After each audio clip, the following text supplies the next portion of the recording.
राजा Midas और उसका स्पर्श। राजा मिदास के बारे में तो आप सभी ने सुना ही होगा। राजा मिदास की कहानी लालच की त्रासदी के बारे में एक मिथक है और बताती है कि जब सच्ची खुशी को पहचाना नहीं जाता तो क्या होता है। मिदास एक ऐसा व्यक्ति था जो चाहता था कि वह जो कुछ भी छुए वह सोने में बदल जाए। हालांकि उन्होंने यह नहीं सोचा कि यह इच्छा वास्तव में आशीर्वाद नहीं बल्कि अभिशाप है। उसका लालच हमें उन परिणामों के बारे में सोचने और महसूस करने के लिए आमंत्रित करता है जो हमें अपनी इच्छाओं का गुलाम बनने के लिए प्रेरित कर सकते हैं। मिदास एक महान भाग्यवान राजा था जिसने एशिया माइनर में फ्रीगिया देश पर शासन किया था। उसके पास वह सब कुछ था जो एक राजा चाह सकता था। वह एक विशाल महल में विलासिता के साथ रहता और अपनी रानी और बेटी के साथ अपना भरपूर जीवन साझा करता। हालांकि वह बहुत अमीर आदमी था, मिदास ऐसा सोचता था कि उसकी सबसे बड़ी खुशी सोना ही है। उसकी लोलुपता इतनी थी कि वह अपने दिन अपने सोने के सिक्के गिनने में ही बिता देता। कभी कभी वह अपने शरीर को सोने की वस्तुओं से ढक लेता, मानो वह उसमें स्नान करना चाहता हो। पैसा उसका जुनून था। कहानी कहती है कि एक दिन शराब और मौज मस्ती के देवता डायोनिसस मिदास के राज्य से गुजरे और उन्होंने राजा मिदास के महल के आसपास के प्रसिद्ध गुलाब के बगीचों में झपकी लेने का फैसला किया। वहां वह राजा को मिले जिसने उसे तुरंत पहचान लिया और उसे अपने महल में कुछ दिन बिताने के लिए आमंत्रित किया। उसके बाद मिदास उसे अपने महल ले गया। उत्सव के देवता मिदास की दयालुता के लिए उसके बहुत आभारी थे। उसने मिदास से उसकी किसी भी इच्छा को पूरा करने का वादा किया। हालांकि मिदास थोड़ी देर के लिए रुके और फिर उन्होंने कहा, मुझे आशा है कि मैं जो कुछ भी छूऊंगा वह सोना बन जाएगा। डायोनिसस ने राजा को उसकी इच्छा के बारे में अच्छी तरह सोचने की चेतावनी दी, परंतु मिदास सकारात्मक था। डायोनिसस और कुछ नहीं कर सका और उसने राजा से वादा किया कि अगले दिन से वह जो कुछ भी छुएगा वह सोने में बदल जाएगा। अगले दिन मिदास यह देखने के लिए उत्सुक हो उठा कि क्या उसकी इच्छा सच होगी। उसने अपना हाथ एक छोटी सी मेज को छूते हुए बढ़ाया जो तुरंत ही सोने में बदल गई। मिदास खुशी से उछल पड़ा। फिर उसने एक कुर्सी, कालीन, दरवाजा, अपना बाथ टब, एक मेज को छुआ और इस तरह वह अपने पूरे महल में पागलपन की स्थिति में तब तक दौड़ता रहा जब तक कि वह एक ही समय में थक नहीं गया और खुश नहीं हो गया। वह नाश्ता करने के लिए मेज पर बैठ गया और उसकी खुशबू सूंघने के लिए अपने हाथों के बीच एक गुलाब ले लिया।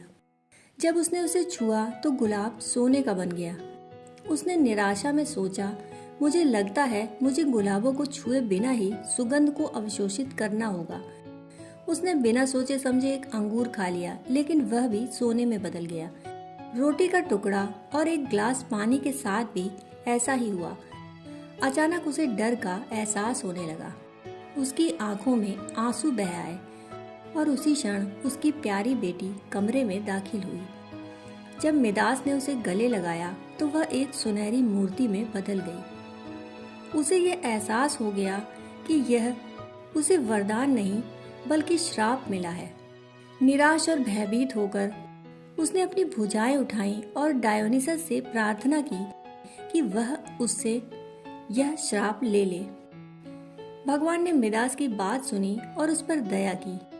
उसने मिदास को पैक्टोलस नदी पर जाकर हाथ धोने को कहा। मिदास ने वैसा ही किया। वह नदी की ओर भागा और अपने हाथों से सोना बहता देखकर आश्चर्यचकित रह गया। प्राचीन यूनानियों ने कहा था कि उन्हें पैक्टोलस नदी के तट पर सोना मिला था। जब वह घर लौटा तो मिदास ने जो कुछ भी छुआ वह फिर से सामान्य हो गया था।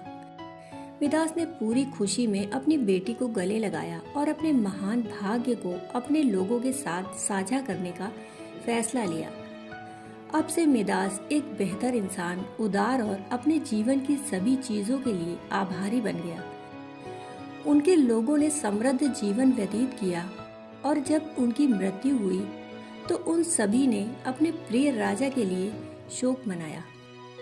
सच पूछिए तो भौतिक वस्तुओं के संग्रह में मिथ्या सुख की तलाश में मिदास अकेला शख्स नहीं है। इस धरती पर जन्म के साथ ही सुख की चाह में जिस अंतहीन यात्रा का आगाज होता है, वह व्यक्ति की अंतिम सांस तक चलता रहता है। एक अहम प्रश्न यह उठता है कि आखिर मानव जीवन में सुख क्या है। उससे भी अधिक महत्वपूर्ण प्रश्न यह उठता है कि हकीकत में सच्चे सुख की प्राप्ति का मार्ग और दर्शन क्या है। सभ्यता के आदि काल से ही सुख की प्राप्ति का रास्ता एक अबूझ पहेली है, क्योंकि यह कभी भौतिक सुविधाओं एवं संसाधनों की उपलब्धता में नहीं पाया जाता। सुख का दर्शन सच मायने में व्यक्ति की मनोदशा पर निर्भर करता है तथा जीवन में तमाम प्रकार के सुखों की क्षणभंगुरता के विचार पर निर्भर करता है। दरअसल सुख चित्त की दशा एवं मन की शांति पर आश्रित होता है।